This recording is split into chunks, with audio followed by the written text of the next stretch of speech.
Hi everyone, I'm Dr. Jeevna Bollineni, consultant pediatric neurologist at Lotus Hospital, Hyderabad. Today we'll be discussing on how to deal with the patients who has seizures.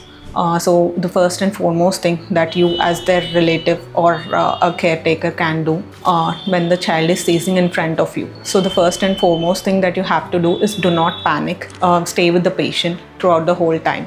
During that, remove any surrounding objects that can harm the patient. Also, turn the patient to one side, preferably to the left side, so as to prevent any aspirations and to maintain a clear airway. After that, you can place a soft cushion or a pillow under the head of the patient. Try to time the seizures whenever they're happening, or try to time the event as to when it is starting and when it is ending, and try to record it if you have a phone nearby, and call for an ambulance if the seizure is lasting for more than 5 minutes, or if the seizure is occurring for the first time, or if the child has seized in the water, child is remaining drowsy or not in a conscious level after the seizure ends. And coming to the don'ts, which are the most important thing, do not try to restrict any of the movements that the child is having while seizure, trying to rub the palms, or trying to hold his hand down, or trying to place any keys or locks in his hands. That will only harm the patient and